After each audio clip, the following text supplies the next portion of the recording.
Hello दोस्तों, मैं हूं आपका दोस्त सागर और आज मैं आपको कहानी बताऊंगा हाल ही में रिलीज हुई फिल्म इमैक्युलेट रूम की, जो कि कैट बॉसवर्थ और एमिली हिर्च की एक काफी जबरदस्त साइकोलॉजिकल थ्रिलर मूवी है। वीडियो शुरू करने से पहले मेरी आपसे खास रिक्वेस्ट है कि प्लीज आप मुझे थोड़ा सा सपोर्ट करें। उसके लिए आपको इस वीडियो को लाइक और चैनल को सब्सक्राइब करना होगा। और इस तरह की मैंने कई सारी लेटेस्ट मूवीज का भी एक्सप्लेन किया है, उनका लिंक आपको डिस्क्रिप्शन में मिल जाएगा, तो प्लीज आप उन्हें भी जरूर चेक करें। और मुझसे बात करने के लिए आप मुझे इंस्टाग्राम पर फॉलो कर सकते हैं। मेरा आईडी है फ्रेश मोजो इंडिया। तो चलिए बिना टाइम गवाए इस सफर का मजा लेना शुरू करते हैं। फिल्म की शुरुआत में एक कपल एक काफी ज्यादा व्हाइट कलर के रूम में एंटर होते हैं और उस रूम को इमैक्युलेट रूम कहा जाता है, जिसमें उस कपल में माइक और कैट होते हैं और उन दोनों को वहां पर एक बटन दिखता है और तब दोनों उसे दबाते हैं और वहां 50 दिन का टाइमर शुरू होता है और उन दोनों को एक खास एक्सपेरिमेंट के लिए चुना गया होता है, जिसमें उस इमैक्युलेट रूम में 50 दिन गुजरने पर उन्हें $5 मिलियन मिलने वाले होते हैं। लेकिन अगर उनमें से कोई भी एक बाहर गया तो उन्हें सिर्फ $1 मिलियन मिलेगा। साथ ही उस रूम में उन्हें खाने को छोड़कर दूसरी कोई भी सेवाएं नहीं मिलने वाली होती और इस चीज के लिए वो दोनों काफी एक्साइटेड होते हैं और वह दोनों उस रूम में काफी ज्यादा खुश होते हैं और फिर दोनों उन्हें मिलने वाले पैसों को कैसे यूज करेंगे इस बारे में सोचते हैं, जिसमें दोनों आधे आधे पैसे बांटने वाले होते हैं और वहाँ कैट को उसके पैसे इन्वेस्ट करने होते हैं, जबकि माइक एक आर्टिस्ट होता है और वो एक आर्ट गैलरी खोलने का प्लान बनाता है, जिससे वो काफी ज्यादा फेमस हो जाएगा, ऐसा उसे लगता है। और फिर दोनों पूरा रूम देखते हैं, जिसमें दोनों को वहीं पर 50 दिन गुजारने होते हैं और फिर वहाँ से दोनों आकर बाथरूम देखते हैं और वहाँ माइक बाहर आकर वहाँ के सारे रूल्स पढ़ता है, जिसमें उन्हें खाने के साथ साथ $1 लाख की कोई भी ट्रीट मिल सकती है और वो पैसे प्राइज मनी में से कट होने वाले होते हैं। और तब वहाँ माइक फूड मंगवाता है, जिसमें उन्हें एक स्पेशल किस्म का जूस मिलता है और उन्हें उसी जूस पर 50 दिन निकालने होते हैं और वहाँ दोनों उसकी आदत डालने लगते हैं। और फिर रात को वहाँ की लाइट बंद होती है, तब दोनों सोने जाते हैं, जिसमें माइक का मूड बन जाता है। लेकिन वहाँ कैट को लगता है कि वहाँ कैमरास हो सकते हैं और इसलिए वो वहाँ उससे दूर रहने कहती है और दोनों सो जाते हैं। अगले दिन सुबह वहाँ से कैट वॉशरूम में आती है और वहाँ वो अपने मन को इस चीज़ के लिए तैयार कर रही होती है और फिर वो नहाकर बाहर आती है, जिसमें दोनों को वहाँ पर नए कपड़े मिलते हैं और फिर दोनों जूस पीते हैं और फिर दोनों वहाँ पर धीरे धीरे वक्त गुजारने लगते हैं, जिसमें दोनों एक दूसरे के साथ गेम्स खेलते हैं और वहाँ कैट योगा करती है और माइक वहाँ पर रनिंग करके अपने बॉडी का ध्यान रखता है और दोनों ऐसे ही काफी वक्त गुजारते हैं और ऐसे ही दिन बीतने लगते हैं और धीरे धीरे दोनों को बोर होने लगता है और ये चीज अब उनके दिमाग पर असर कर रही होती है। और फिर एक दिन माइक को वहाँ पर एक चींटी मिलती है और तब वो उसे पीने के लिए अपना जूस देता है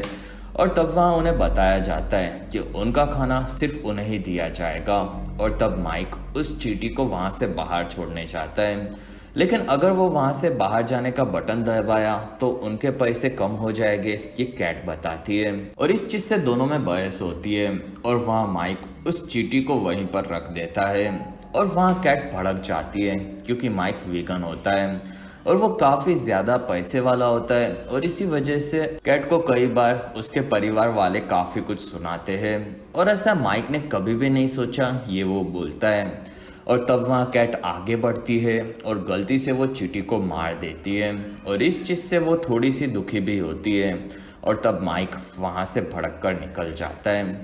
अगले दिन माइक कैट को बोलता है कि उसे बोर हो रहा है और उसे एक ट्रीट लेना है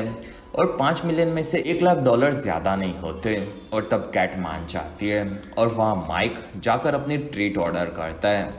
और तब उसे ग्रीन क्रायन मिलता है और उससे माइक काफी खुश हो जाता है और फिर आगे बढ़कर वो उस रूम में अपने आर्ट को बनाने लगता है, जो कि काफी बेहतरीन होता है और वहाँ कैट भी अपने बुरे बर्ताव के लिए उससे माफी मांगती है और फिर माइक आगे बढ़ता है, जिसमें वो क्रेयॉन के खत्म होने तक पूरे रूम को रंग देता है।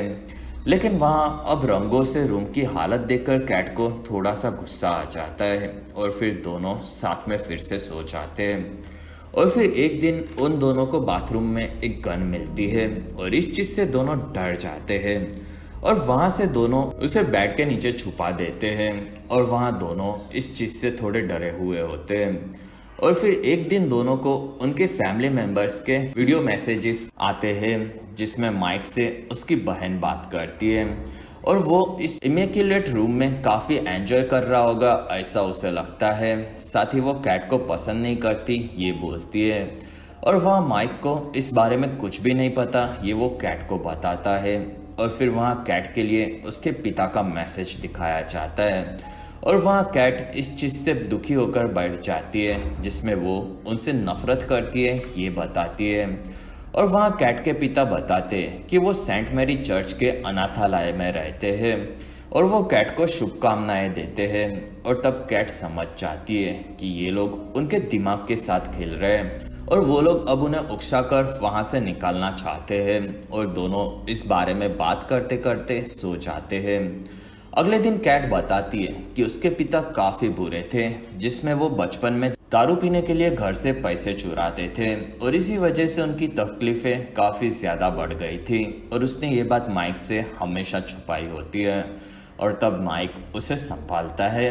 और धीरे धीरे वक्त गुजरता है लेकिन कैट अब अपने पिता के मैसेज को देखने के बाद काफी ज्यादा डिप्रेस रहने लगी होती है और वहाँ वो माइक से भी ठीक से बात नहीं कर रही होती और अब अकेले रहने से माइक भी काफी ज्यादा परेशान हो चुका होता है और अभी भी उन्हें 18 दिन गुजारने होते हैं। और तब माइक को और एक ट्रीट लेना होता है जिसमें वो काफी ज्यादा बोर हो रहा है ये बताता है और इस चीज से दोनों को फायदा भी हो सकता है ऐसा उसे लगता है। और तब कैट उसे ट्रीट लेने कहती है और माइक जाकर अपना ट्रीट ऑर्डर करता है और इस बार माइक के साथ हम सबको ट्रीट मिल जाती है और वहाँ बिना कपड़ों के सैम नाम की एक लड़की माइक के सामने आ जाती है और तब कैट भी उसे देखकर भड़क जाती है जिसमें उसे ये चीज़ बिल्कुल भी पसंद नहीं आती। और वहाँ माइक बताता है कि वो उसकी ट्रीट है और वहाँ सैम बताती है कि वो एक एक्टर है और उसे यहाँ पर 30 दिन रहने के लिए कहा गया है। और तब वहाँ कैट के कहने पर माइक उसे उसका टी शर्ट देता है और वहाँ सैम आगे जाकर माइक के आर्ट को देखकर उसकी तारीफ करती है और इस चीज़ से कैट और भी ज़्यादा भड़क जाती है और इस बारे में वो माइक पर चिल्लाती है जिसमें माइक को कुछ भी नहीं समझता कि आगे उसे क्या करना है। और वहीं पर रात होती है और लाइट बंद हो जाती है और तब माइक नीचे सो जाएगा ये बोलता है और तब सैम मना करती है और वहाँ कैट वो तीनों साथ में बेड पर सो सकते हैं ये बोलती है और तीनों साथ में बेड पर सो जाते हैं लेकिन कैट इस चीज़ से काफ़ी ज़्यादा परेशान होती है। अगले दिन कैट उठती है और वहाँ उसे सैम नहीं मिलती और इस चीज़ से कैट खुश हो जाती है और उसे लगता है कि सैम यहाँ से चली गई। लेकिन बाथरूम में जाने पर उसे पता चलता है कि सैम अभी भी वहीं पर है और वहाँ सैम नहाकर बाहर आती है और कैट अब इस चीज़ से काफ़ी ज़्यादा चिढ़ चुकी होती है। कुछ देर बाद वो बाहर आती है जिसमें सैम और माइक बात कर रहे होते हैं और तब कैट को भी अब ट्रीट चाहिए ये बताकर वो आगे बढ़ती है और अपना ट्रीट ऑर्डर करती है और इस बार उसे एक डिब्बे में ड्रग्स की गोलियां मिलती है और कैट को भी अब खुशी चाहिए होती है और सैम और कैट दोनों ड्रग्स लेते हैं और फिर माइक भी उन ड्रग्स को लेता है और इस चीज़ से उन पर असर होता है और तीनों अजीब हरकतें करने लगते हैं जिसमें कैट को सैम काफ़ी खूबसूरत लगती है और इसी वजह से वो उससे काफ़ी ज़्यादा जलती है और फिर दोनों डांस करने लगते हैं और वहाँ माइक नीचे गिर पड़ता है जिसमें तीनों करीब आने लगते हैं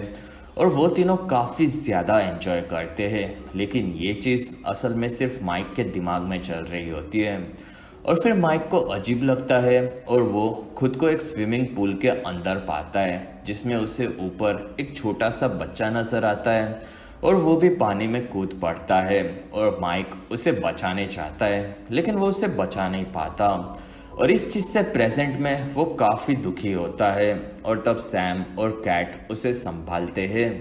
और वहाँ माइक उस लड़के को बचा नहीं पाया और इसलिए वो इमैक्युलेट रूम से निकलने चाहता है लेकिन वहाँ कैट उसे शांत करवाती है और फिर वो उसे वहीं रहने के लिए समझाती है जिसमें माइक काफ़ी ज़्यादा दुखी होता है। कुछ देर बाद कैट और सैम बात करते हैं और वहाँ सैम माइक की इस हालत के बारे में पूछती है और तब कैट बताती है कि बचपन में माइक को उसके भाई के साथ एक बार छोड़ा गया था और वहाँ माइक ड्रग्स ले रहा था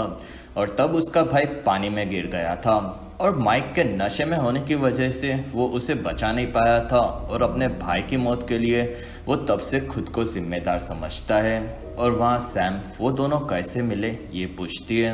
और तब कैट बताती है कि वो दोनों एक साइंस क्लास में साथ में थे जिसमें कैट के लिए माइक फूल लाया था और दोनों को बाद में प्यार हो गया था। कुछ देर बाद रात को माइक को नींद नहीं आती और तब वो बाथरूम से बाहर आता है और वहाँ उसे सैम मिलती है और वो दोनों एक जगह पर बैठकर बात करते हैं और वहाँ माइक अपने भाई के बारे में सैम को बताता है और तब सैम को कैट ने ये चीज़ बता दी है ये वो बताती है और वो बताती है कि ये चीज़ उसके साथ भी हुई है और बचपन में सैम और उसकी माँ का झगड़ा हुआ था और उसके अगले ही दिन उसकी माँ की मौत एक्सीडेंट में हो चुकी थी और तब से सैम भी इसी गिल्ट में है। और वहाँ माइक बताता है कि छोड़कर जाने वाले तो चले जाते हैं लेकिन वो उन लोगों के लिए गम छोड़कर जाते हैं। और वहाँ सैम माइक का हाथ पकड़कर उसे संभालती है और वहीं पर कैट आ जाती है और दोनों को एक दूसरे का हाथ पकड़ा देखकर वो भड़क जाती है और वो सैम को धंधे वाली बुलाती है और इस चीज़ से माइक भड़क जाता है और वो दोनों सिर्फ बात कर रहे थे ये वो बोलता है। और तब कैट वहाँ पर उन दोनों को काफ़ी ज़्यादा सुनाती है और ये सुनकर माइक वहाँ से निकल जाता है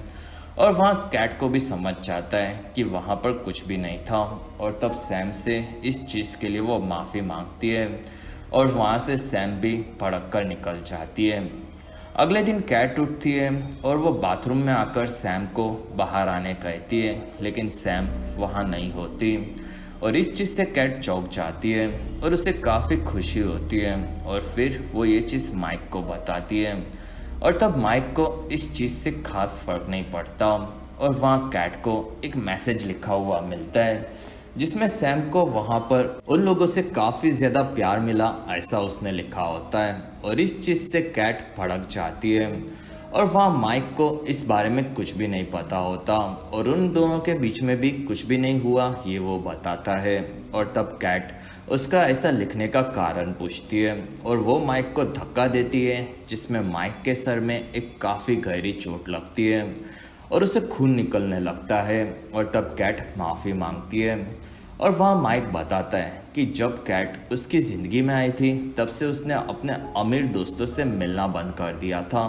क्योंकि कैट को ये चीज़ पसंद नहीं थी और कैट काफ़ी वक्त तक काम की वजह से दूसरे देशों में घूमती थी लेकिन तभी भी माइक ने उसे कभी भी चीट नहीं किया। लेकिन अब कैट को उस पर भरोसा नहीं है